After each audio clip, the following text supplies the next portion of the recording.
How do you know who the right real estate agent is to choose in Mesa, Arizona?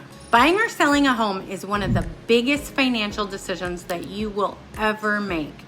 Yet, one of the most important decisions happens before you ever look at a single house or put a sign in your front yard. It's choosing the right real estate agent. And here's the facts. Not all agents are the same. Some know Mesa street by street. Others just know enough to unlock a door.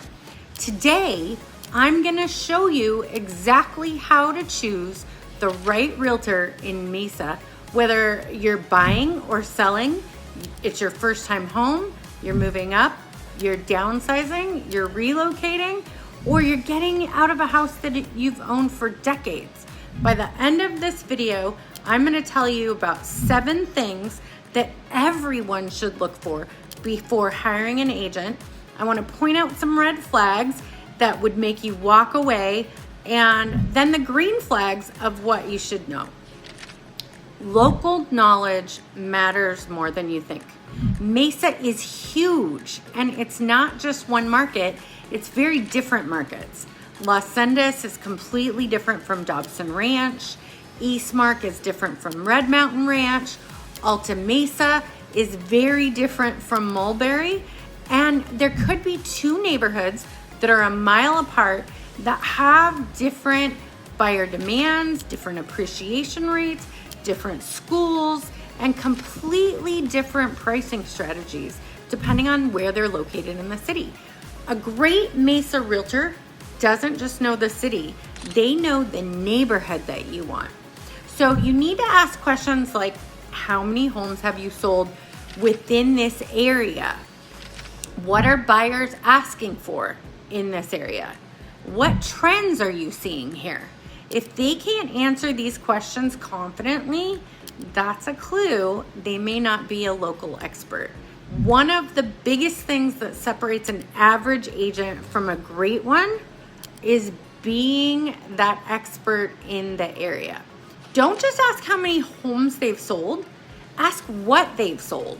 An agent might tell you that they've sold 300 homes, and that sounds impressive, but if you're selling a luxury home and they mostly sell condos, that's probably not the right fit for you. If they're looking to buy acreage or land or downsize, that experience is completely different. Instead, ask, have you worked in my price range? Have you negotiated homes like mine? Have you worked in this area?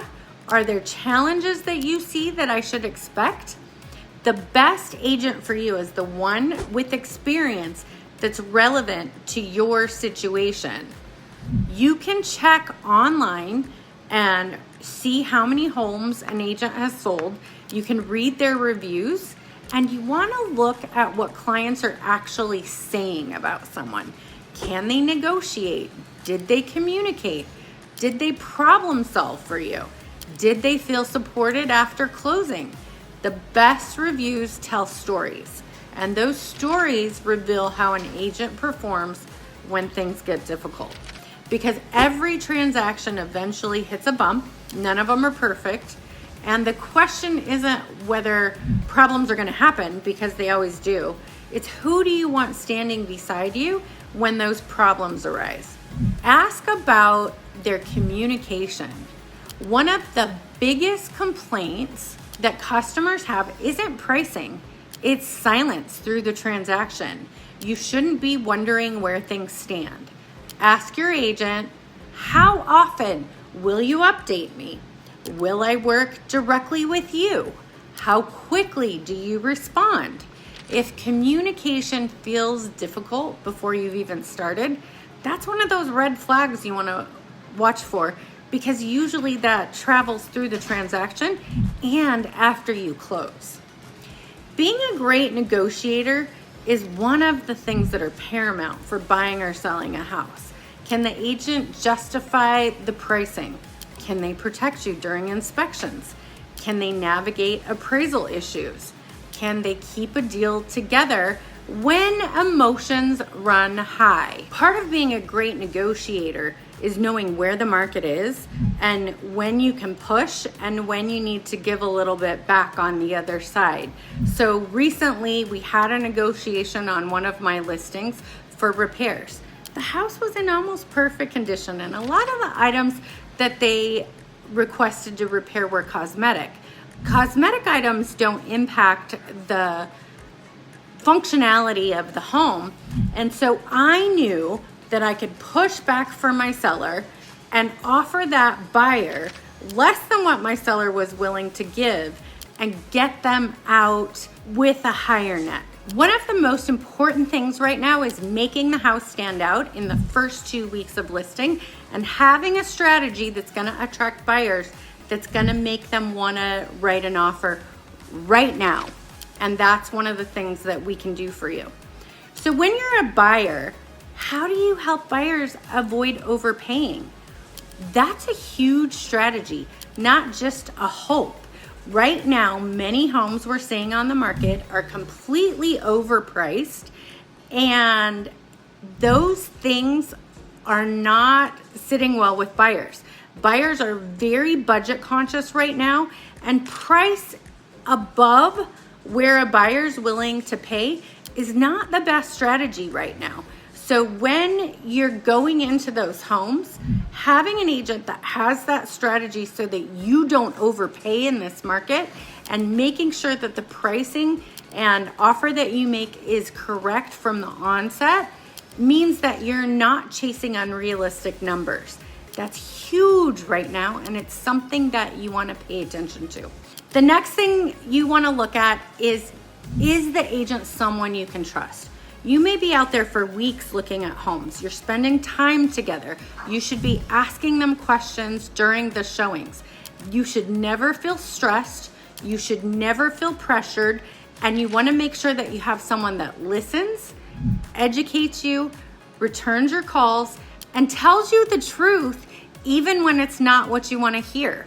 Recently, I have a buyer that I had to push back on because they wanted to renegotiate in the middle of the contract. That's not something that we do. If you don't want to pay that price, you shouldn't sign on to it when you sign your contract. So what other questions should you be asking every agent before you hire them? How many homes have you sold in the area recently? How familiar are you with this neighborhood? What's your communication style like? Over communicating is always better. And having someone that explains their pricing strategy so they know how to negotiate for you. If issues come up with inspections or appraisals, you need someone that can guide you through that. We recently had a low appraisal, and the agent on the other side had never been through the reconsideration of value process. So my client was fortunate to have us, and we had a process established exactly for that type of thing. So you want to know what has the agent navigated if it comes up in your transaction, because that makes your transaction smooth and less stressful for you.